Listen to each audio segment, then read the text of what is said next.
but hopefully you will find it interesting and thought-provoking. So one of the words, there's a lot of jargon in research, and one of those words that crops up a lot is portfolio. And I just want, because a lot of what I'm going to talk about in this very data-driven aspect of today is connected with this tool, a management tool called the portfolio. So it's a management tool that the National Institute for Health Research use to be able to deliver studies effectively, but also monitor about what's happening with investment in research to make sure that things are coming to good levels of recruitment so they can answer important research questions that have been invested in. So that's all called the portfolio, and you can go online and you can look up what research studies are on this thing called the portfolio, and there's about 6,000 at any one time. So clearly it's a vast tool and a vast number of people helping to manage that. It's divided into several different sections, and things that may be palliative care are under the section of the portfolio called cancer. There are criteria for a research study going on to the portfolio. And so not all research studies that we've talked about today will be on the portfolio because they haven't met those criteria. And as well as it being a management tool, it's a tool of visibility to both the NIHR and indeed to the Department of Health. So Department of Health sends a question to the NIHR: how many studies have you got about that are being done in hospices? And the NIHR will, hang on, go back a step, please. The NIHR will try and answer that question by looking at the portfolio. So it hopes that it can find that quite easily, and we'll examine a little bit of that today. But it also allows access to resource for supporting research. So if a study has been agreed to go on the portfolio, then the local clinical research network who've supported today, so that's East Midlands, will need to consider strongly about how that study is supported in terms of research nurse or equipment. And some of that is done through established contracts, and some of it is done by diverting resources at the time of that study. And for the Chelsea 2 study with 80 different sites, clearly that's meant a lot of thinking by every research network across the country about how it supports research in hospices, some of which have never been involved in research before. So we held a conference in London about research active hospices, and I prepared this sort of look at the data about what's going on, or what the NIHR know about what's going on, or you could say by proxy that means what the Department of Health knows about what's going on. So if you go to the next slide, please, Karen. What we found for last year that is documented, and we'll come to the sort of flaws in the data, is that there were 57 hospice sites that were recruiting to 22 studies, and that involved 681 participants recruited in that year. I've highlighted here the ones in the East Midlands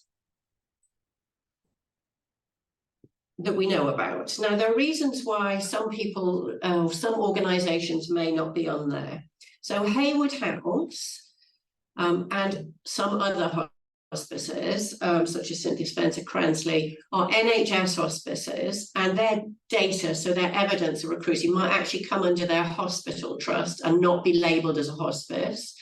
I know that Cransley and Cynthia Spencer weren't involved in any, but I think Haywood House were, and it doesn't show me on here, so that has no visibility. And also a lot of studies are ones where a participant, usually a patient or a family carer, is approached to take part, and then all of that is passed on to the team who will take consent. So, and those are called PIC studies, Participant Identification Centre studies, and they don't feature on here usually. For two reasons, this is an underestimate. But even so, I know that there are 217 hospices registered nationally with the CQC.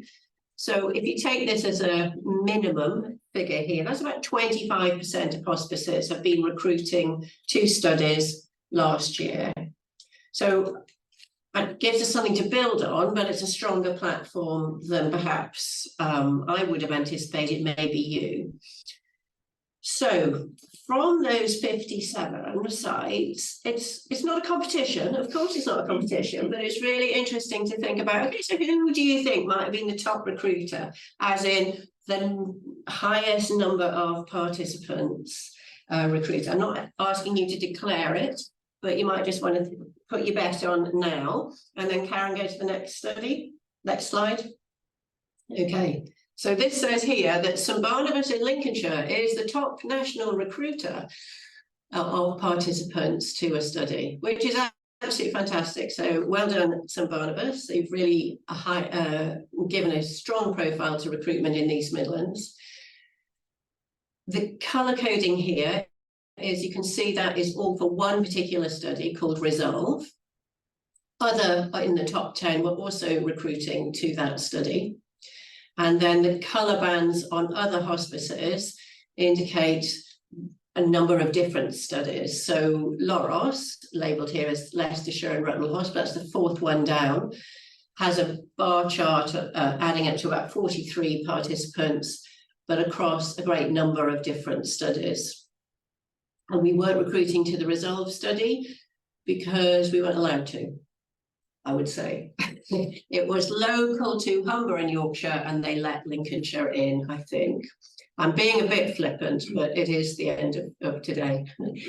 So that's, that doesn't detract at all from St Barnabas really stepping into research for the first time and making that a real success. So if the next slide, please. This is putting the data in a slightly different way, as in number of patients recruited by those 50-odd sites. So you can, in the largest part of this pie chart, which is the list to the right of that, you can see that the vast majority of hospices, over half, recruit 1 to 5 participants in that year. So Barnabas obviously is the very high scorer, and you may be able to pick out the other 3 East Midlands based hospices. So Loros is in the purple sector there, recruiting between 21 and 55, but you can see how we benchmark against other hospices around the country. And 1 to 5 is great. So many hospices are involved and able to contribute at that level. So next slide, please. Now, research studies are categorized as interventional or observational. So observational may be a qualitative study, such as the one that Ellie presented first off. So she's not doing a new type of thing and seeing what happens, but an intervention will always be that. Sometimes it's a drug study, sometimes it's for instance, the Mind Toolkit was to see whether an online support for carers of people with dementia and motor neuron disease was of value. So there was an intervention, and it usually has some form of control group that may be randomized, or it may be cluster randomized, or it may be the design may be slightly different, but there's usually a comparative group. So arguably, observational and interventional studies are at different levels of complexity, the interventional ones being more complex. And when it comes to thinking about funding, there is a model that certainly provides more infrastructure funding for interventional than for observational type studies. So in terms of palliative care, we're doing a lot more observational studies than interventional studies. And that's a bit of a difference to other specialties. So in oncology, they're probably doing a lot more interventional studies compared to observational, for instance. It's partly the nature of the specialty, mostly the nature of where we are in terms of our research journey in palliative care. And the next slide, please. And then this is breaking down that observational and interventional against those hospice sites. And the arrows are highlighting here are 4 East Midlands sites that have data available through this portfolio. So some of us are doing observational ones, some of us are doing both. If you're doing interventional, you're likely to be doing both.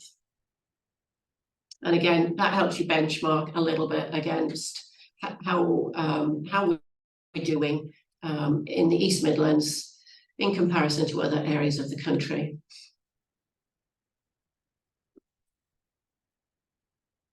And next slide, please, Karen. So in terms of that question from the Department of Health, can you tell me what studies are open in to recruitment in palliative care? You'd hope that you could press a button and it would come out. Now, that portfolio, as I mentioned, is because there's 6,000 studies, they're split up into different management groups. The palliative care portfolio, so where you would press that button, is under cancer. And you can see the study names highlighted in red here and the proportion of palliative care studies recruited in hospices that come under that particular button or managed portfolio. And you can also see where the other studies that hospices have recruited to last year are managed. So the green one is mostly the motor neurone disease studies, but they are also in public health, primary care, mental health, and a large sector in this health services research. This is extremely annoying to academics in palliative care. There have been arguments for 20 years about getting all of the palliative care under one button. And I think there is some discussion going on about how the visibility of palliative care, both to celebrate achievement, but more importantly to the NIHR to be able to answer that question from the Department of Health as to how do they make that much more visible. So we may see changes in that. But when we're looking to see if a hospice could get involved in research and find a study that is open to recruitment, so it's wanting to find a new place to do it, it's not so easy to go to one place on this list of studies and find a potential study. So a lot of it is actually word of mouth. So I asked David, what study are you doing, David? Might we open one at Loros? I hear about the motor neuron disease studies and share that with other hospices to see if it's possible for them to also recruit to the studies. And that sort of small world networks is to a large extent how things happen. Some of you will be familiar that there has been a big, we call it a call for funding. So the other part of the National Institute for Health Research that funds research has said, please send us some applications to do excellent research in palliative care to move things forward. So that happened in about April. We know some people were sort of ruled out at stage 1. Most of the stage 2s are about to submit, and we will know outcomes in maybe the end of the year, early next year, as to what is funded. And I hope that we will have sight of that before we have to sort of go through the muddled process. So we will know what studies are being funded, ones that are looking for new places to open those, so we can consider very quickly, is this something we could take on in hospices in the East Midlands? It's quite useful then to be able to say, are you doing this? Well, we are. Could we share some of our thinking about what makes it feasible? So hopefully we can make some of the information sharing much slicker. Next slide, please, Karen. So I mentioned that we held a meeting in London about research active hospices. There is a report from that meeting that is available, and there's the link to it. We may be able to get that link in the chat. I don't know, Karen, whether you're able to do that.